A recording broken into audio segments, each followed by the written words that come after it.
Welcome to another episode of the Final Score podcast. James Harden is on the move. He got swapped for Darius Garland. Just a straight up trade between two all-star guards. You don't really see this too often, man. And I'm just going to say I'm going to give my flowers to my guy, James motherfucking Harden, bro. That boy, doesn't matter where he is, doesn't matter what team he's on. There's something that I got to respect about him, just flat out. Whenever he wants to move, whenever he's had it, he's done. He's not going to fucking be 1 foot in, 1 foot out like Giannis. He's not going to be in the rumors. Nah, bro. Harden's going to announce he wants a trade and that he will not play for the team no more, and that's it. And they will find a trade for him because it's happened 5 times already in his career. For the 5th time, James Harden's being traded. And I love this move. I'm not even going to lie to you. I think it's a win-win for both. Cleveland.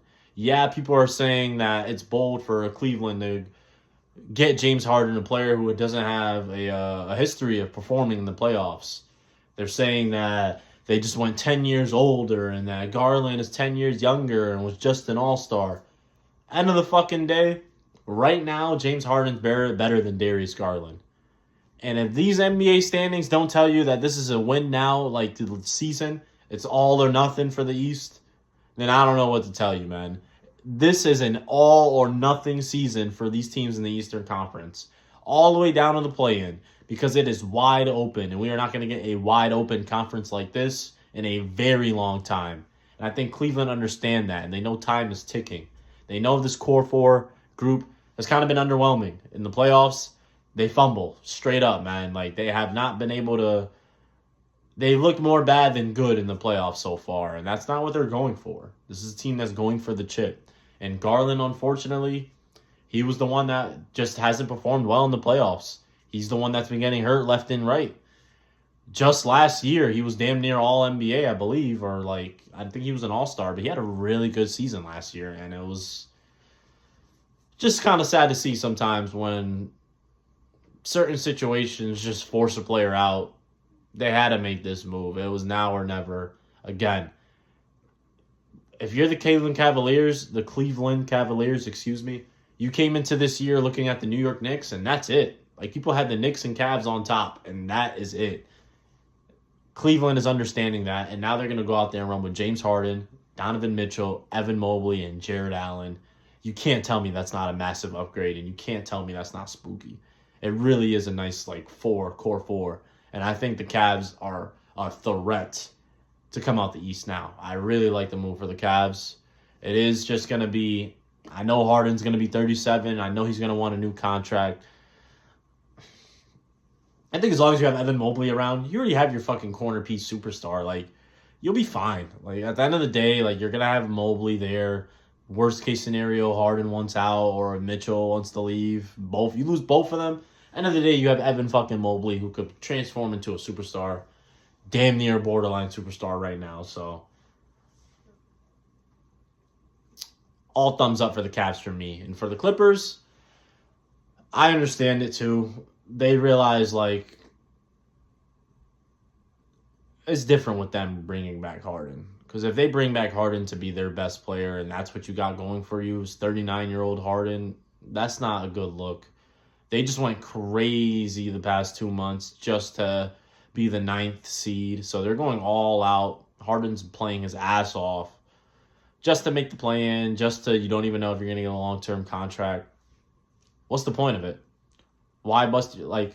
Might as well go somewhere where you know you're secure. You know you have a higher chance of getting that contract. There's no point of doing what he's doing on LA Clippers.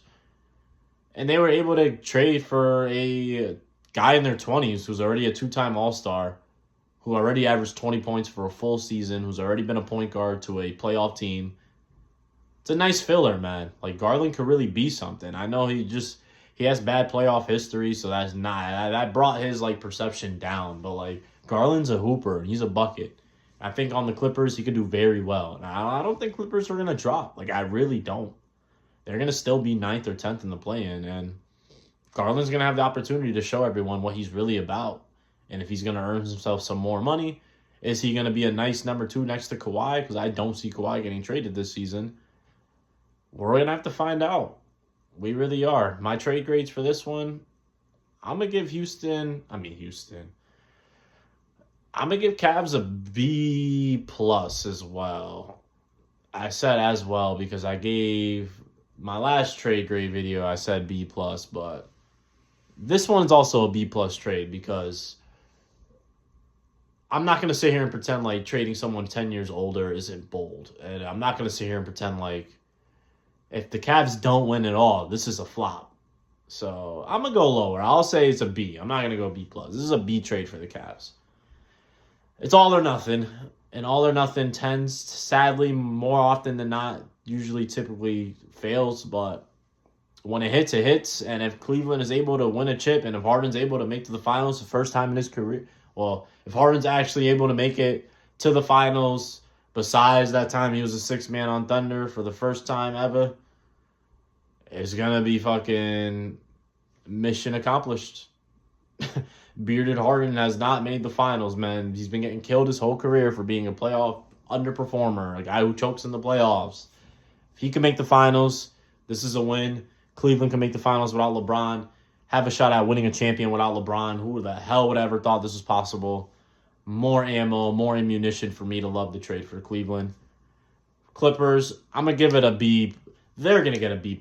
I'm actually going to give them the dub because at the end of the day, they could have just lost Harden for nothing in the free agency.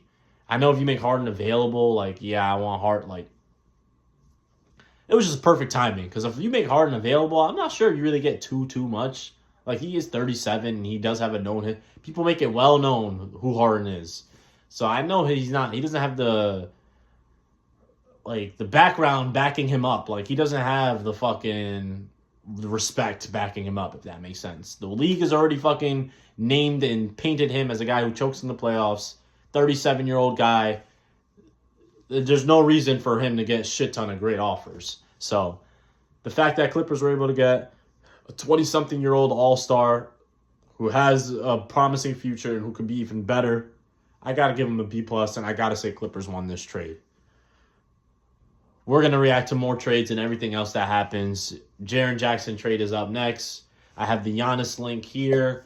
The link to the AD trade here. It's all in the description. Follow the top 5 on TikTok. Follow the final score on TikTok. It's your boy Sam. I'm out.